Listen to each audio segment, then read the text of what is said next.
Capítulo 6, parte 1. Aprendendo a encontrar sua presença. Várias surpresas aguardavam-me nos dias seguintes. Ouvi palavras que não posso traduzir, mas nunca me esquecerei das cenas. Durante uma dessas experiências, vi uma torre que se alçava aos céus. Subitamente perante mim estavam centenas de igrejas, novas, antigas, igrejas de todos os estilos e, finalmente, uma linda igreja dourada. Outra vez a cena se mudou e vi áreas do centro das cidades desenrolarem-se perante mim. Centros comerciais modernos e praças antiquadas. Era tudo tão claro.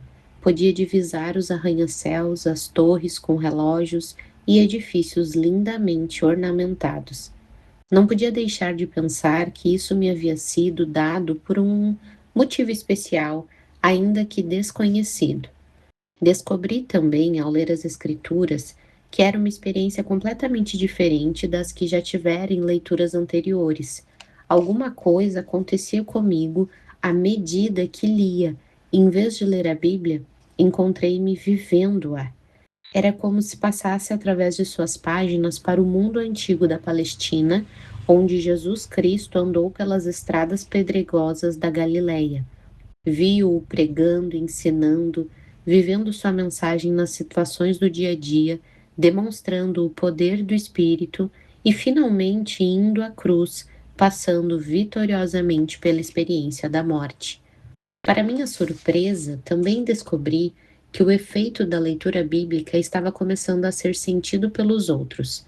Percebi isso certa manhã, quando minhas criadas preparavam minha toilette. Nurjam arrumava os pentes e as escovas de prata numa bandeja quando acidentalmente derrubou tudo. O barulho foi alto. Ela se enrijeceu, os olhos muito abertos. Eu sabia que ela esperava o meu massacre costumeiro. E deveras, quando dei por mim, estava a ponto de repreendê-la. Em vez disso, eu lhe disse: Não se preocupe, Nurjam, não se quebraram.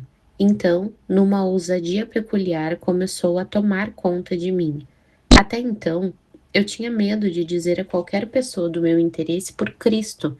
Primeiro, porque tinha horror à ideia de as pessoas fazerem pouco da Begum lixeira, e também tinha medo de minha família colocar-me no ostracismo. O pai de Mahmoud podia até tentar tirá-lo de mim. Temia até que algum fanático levasse a sério a injunção: aquele que se desvia da fé deve morrer. De modo que não estava realmente ansiosa por ser vista na casa dos Mitchell, o grupo de mulheres que naquela noite havia saído da casa de David e Sinové ainda me procurava. Meus próprios criados certamente sabiam que algo incomum estava acontecendo comigo. Ao pensar em tudo isso, vi que estava vivendo num estado de inquietação constante, não sabendo quando a pressão contra mim iria começar. No entanto, depois dos meus 3 encontros com Deus, fiz uma admissão surpreendente a mim certo dia. No que me dizia respeito, minha decisão de tornar-me cristã era do conhecimento público. Como diz a Bíblia, eu estava confessando Jesus com os meus lábios. Bem, disse a mim mesma de pé na janela do quarto certo dia. Esperemos para ver os resultados dessa decisão. Não contava, porém, com resultados assim tão rápidos. Logo depois do Natal de 1966, a criada do andar térreo veio a mim com um sobrolho enrugado. A senhora Mitchell está aqui e quer vê-la, Begum, disse ela. Oh, disse eu, tentando parecer casual. Mande-a entrar. Meu coração batia forte enquanto ia à porta receber minha visita. Fico muito honrada com sua visita, disse eu, certificando-me de que a criada, que estava ainda perto, pudesse me ouvir. Sinové tinha vindo convidar-me para jantar. Teremos outras pessoas presentes também. Pessoas que, temos certeza, a senhora gostará de conhecer. Outros, senti a velha parede erguer-se dentro de mim. Sinové deve ter percebido meu olhar hesitante, pois procurou dar-me segurança. A maioria é cristã, disse ela. Alguns são ingleses, outros norte-americanos. A senhora viria? Seus olhos imploravam esperançosamente. E com mais entusiasmo do que sentia, disse que seria um grande prazer. Perguntava a mim mesma por que tantos cristãos eram tão tímidos. Eu tinha estado em contato com cristãos antes, geralmente em jantares de Estado, onde eu fora anfitriã ou esposa do oficial do governo. Os jantares, em geral, eram acontecimentos formais, servidos por criados de libré, acontecimentos longos, muita comida, cada prato servido separadamente, na melhor baixela, melhor porcelana. Havia muitos cristãos de diferentes nacionalidades entre os convidados, mas nenhum deles jamais mencionava sua fé, ainda que tal assunto pudesse fazer parte da conversa. As pessoas que eu haveria de encontrar na casa dos Mitchell, sentia eu, não seriam assim tão tímidas. No dia seguinte, estava de novo na estrada, que agora já se tornava familiar em direção à casa dos Mitchell. David e Sinuvé cumprimentaram-me calorosamente e me apresentaram seus amigos. Pergunto a mim mesma como teria me sentido se tivesse ficado sabendo nesse dia o grande papel que algumas pessoas iriam desempenhar em minha vida. O primeiro casal era Ken e Mary Old. Ken era um inglês cujos olhos azuis brilhavam cheios de humor por trás de óculos espessos. Engenheiro civil com ar de informalidade tão fácil como as roupas amarrotadas que usava. Mary, sua esposa, era enfermeira norte-americana com uma atitude prática, desmentida por um lindo sorriso. Os outros também eram pessoas afetuosas e muito amigas. Então, para meu horror, descobri que eu era o centro das atenções. Todos estavam ansiosos para ouvir minhas experiências. O que esperava ser um jantar calmo transformou-se num período de perguntas e respostas. A sala de jantar estava em silêncio, até as crianças sentavam-se quietas, enquanto eu contava meus sonhos e meus encontros separados com as 3 pessoas divinas. No fim do jantar, David cumprimentou a esposa pela refeição, mas disse que o alimento espiritual de minha história fora ainda mais rico. Concordo, disse Ken Old. Já a vi antes, a senhora sabe. Já morei em Vá. De manhã cedo eu passava por seu jardim e admirava suas flores. Às vezes a via no jardim, mas devo dizer que a senhora não parece a mesma mulher. Eu sabia o que ele queria dizer. A Bilks Shake de alguns meses atrás tinha sido uma pessoa que não sorria. A senhora é como uma criança, continuou Ken, que de repente recebeu um presente. Em seu rosto percebo uma admiração incrível por causa dessa dádiva. A senhora dá mais valor a ela do que qualquer coisa que já possuiu. Senti que gostava desse homem.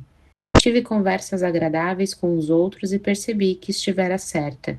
Esses cristãos eram muito diferentes dos cristãos que tinha encontrado em outros jantares.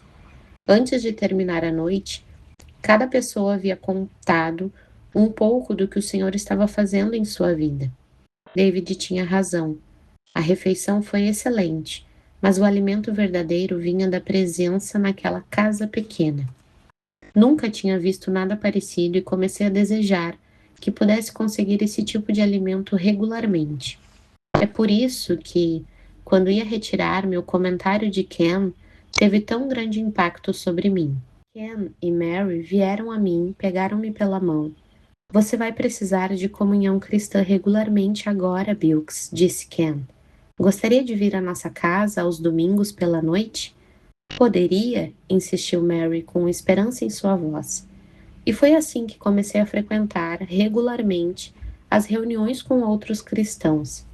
Aos domingos à noite reuníamos-nos na casa dos Old, uma habitação feita de tijolos cuja sala de estar mal podia acomodar a dezena de pessoas que ali se reuniam.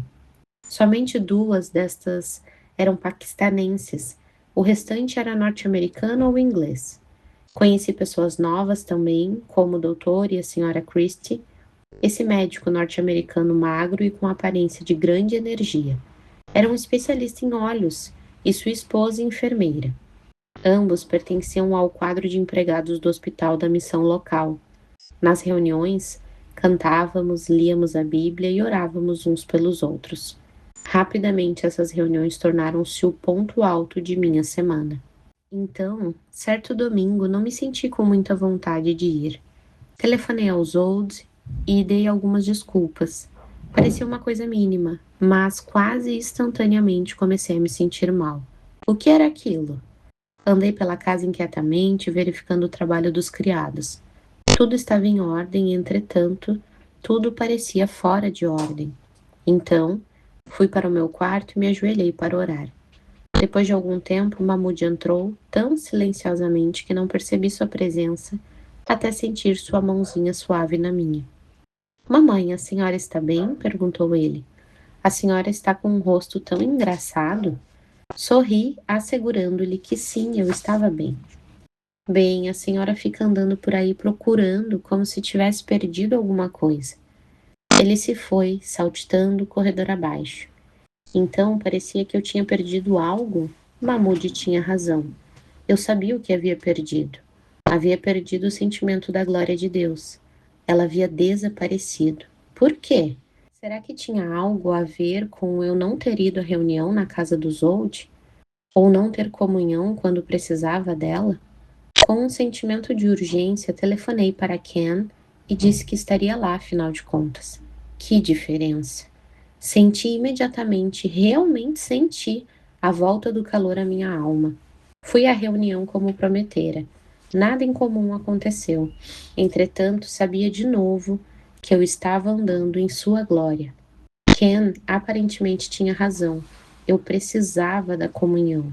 Havia aprendido minha lição. Decidi em diante, tomei a decisão de assistir às reuniões regularmente, a menos que o próprio Jesus me dissesse para não ir.